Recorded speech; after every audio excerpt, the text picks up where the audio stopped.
Hello friends. मैं आप सबका भाई, आप सबका दोस्त शुभम सितांशु तिवारी आ गया हूँ मैं आज अपनी नेक्स्ट विजन स्टोरी में। तो आज की स्टोरी बहुत ही खास है क्योंकि यहाँ एक रिश्ते को दिखाया गया है। होता क्या है कि मैं घूमने के लिए कहीं गया हुआ था। तो वहाँ जाने के बाद में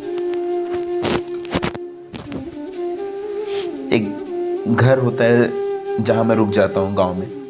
तो वहाँ एक लड़की होती है, वो अपने ससुराल से मायके आई हुई होती है और वो अपने घर पे रहती है। तो मैं दिन भर घूमने के बाद शाम हो जाती है, तो रुकने के लिए वहाँ लॉज वगैरह नहीं होता है, होटल वगैरह। तो मैं उनके यहाँ ही रुक जाता हूँ। अब वो मुझे भैया बोलती हैं, खाना वाना देते हैं, खाता हूँ। रात के जैसे ही 9 बजते हैं, कुछ आपराधिक तत्व आ जाते हैं वहाँ पे और वो वहाँ सबको परेशान करने लगते हैं। दरअसल आते हैं उस लड़की के लिए जो ससुराल से मायके आई हुई होती है। उसकी 1 साल की एक बेटी होती है, उसको अगवा करने के लिए वो लोग आते हैं। तो पूरी फैमिली को अगवा कर लेते हैं, मुझे भी मारते पीटते हैं। बट मैं किसी तरह से उनमें से 1-2 को मार के बच्ची को लेकर वहां से भागता हूँ कि मैं बच्ची को बचा लूँ। फिलहाल मैं लेके भागता हूँ, गुंडे मेरे पीछे पड़ जाते हैं, काफ़ी दूर तक वो मुझे दौड़ाते हैं। तो मैं वहाँ से 1-2 किलोमीटर भागता हूँ, तो वहाँ एक गांव में एक घर पे एक शादी होती है। मैं वहाँ भागते हुए जाता हूँ और मेरी हालत ऐसी हो जाती है क्योंकि गिर पड़ जाता हूँ, मिट्टी धूल लगी हुई होती है, बच्ची रोती रहती है भूख के मारे बेचारी छोटी सी। वहाँ सारे लोग मुझे देखते हैं। इंसानियत भी बहुत बड़ी चीज़ होती है। उन लोगों ने मुझे तुरंत बिठाया, क्या हुआ क्या हुआ। मैंने उन लोगों को बताया ऐसे ऐसे हुआ है। भागने के दौरान में वो छोटी सी बच्ची के माथे पे थोड़ी सी चोट लग जाती है। चोट मुझे भी लगती है, बट मुझे अपने फिक्र नहीं होती है, मुझे उस बच्ची की फिक्र होती है क्योंकि मैं उनके घर पे एक निवाला खा लिया था। वहाँ से निकला मैं, तो उन लोगों ने मुझे बिठाया, पानी वानी दिया। मैंने कहा मुझे कुछ नहीं चाहिए, सबसे पहले मुझे किसी डॉक्टर के पास लेके चलो, बच्ची को ऐसे ऐसे दिखाना है और ऐसे ऐसे केस हो रहा है मेरे साथ, ऐसे ऐसे मेरे पीछे लोग लगे हुए हैं।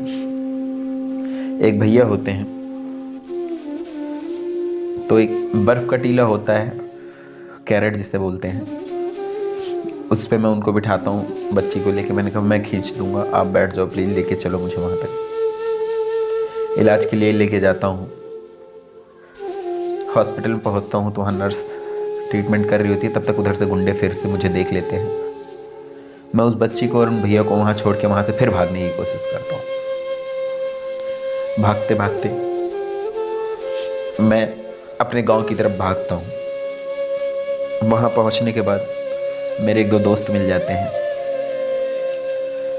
उनके साथ मैं वहाँ रुकता हूँ, उन्हें सारी बातें बताता हूँ और वो लोग भी डर के मारे मेरा साथ छोड़ के भाग जाते हैं। फिर से मैं वापस उसी गांव में वापस जाता हूँ जहाँ पे मैंने बच्ची को छोड़ा होता है। तो उन लोगों ने मुझे तो नहीं पकड़ा, लेकिन उनको पकड़ लिया जो बच्ची का इलाज वहाँ करवा रहे थे। वो फिर उनके घर वालों को जाके सबको बंधक बना लिया और उनके घर में उसी रात शादी थी। फिर होता क्या है कि मेरे अंदर एक जुनूनियत सवार हो जाती है और मैं बच्ची को लेके बहुत ज़्यादा सेंटी हो जाता हूँ। मैं पहुँचता हूँ उनके यहाँ। फिर वहाँ चारों तरफ गुंडे लगे हुए होते हैं, इंतज़ार करते हैं कि मैं कब आऊँ, मैं कब आऊँ। उन्हें लगता है कि मैं पता नहीं कौन हूँ और क्यों इन लोगों को बचा रहा हूँ। इतना देखते ही मुझे माहौल समझ में आता है कि हो सकता है कि बच्ची की माँ को और बाकी घर वालों को इसने उसी घर में बंधक बनाया होगा जहाँ से मैं बच्ची को लेके भागा हूँ। मैं उन लोगों को कंफ्यूज करते हुए सीधा घर जाता हूँ, उस घर पे जहाँ मैं पहले रात में रुकने के लिए गया हुआ था, जहाँ मैंने खाना खाया था। उन लोगों को इन्होंने बंधक बनाया हुआ था। मैंने वहाँ से उनको छुड़ा के शिफ्ट किया दूसरी जगह पे। फिर मैं वहाँ से निकला। फिर मैं पहुँचता हूँ उस गाँव में जहाँ पे शादी होती है, जहाँ बच्ची को मैं छोड़ के आया हुआ होता हूँ। वहाँ जाने के बाद सबसे फाइटिंग होती है, बहुत बुरी तरह से सबसे लड़ता भिड़ता हूँ, किसी तरह मैं बच्ची को बचाता हूँ। मतलब इतना लगाव हो जाता है। फिर उसके बच्ची के मुंह से एक शब्द निकलता है, माँ माँ।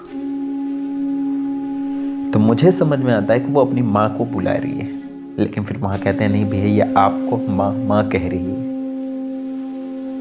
तो मतलब दो शब्द माँ माँ से इतना अटैचमेंट हो जाता है कि मैं कुछ नहीं समझ में आता। सब लोगों को मारता हूँ बहुत बुरी तरह, वहाँ जितने लोग होते हैं। उसके बाद फिर उस बच्ची को लेके मैं उसकी माँ से मिलाता हूँ। तो आज की स्टोरी में मैं सिर्फ यहीं तक हूँ। अगली नई स्टोरी के लिए मैं आपसे मिलूँगा। ये सीज़न 3 कंप्लीट हो गया है और चैप्टर 4 लेके बहुत ही जल्द मैं आप लोगों के बीच में आऊँगा। Thank you.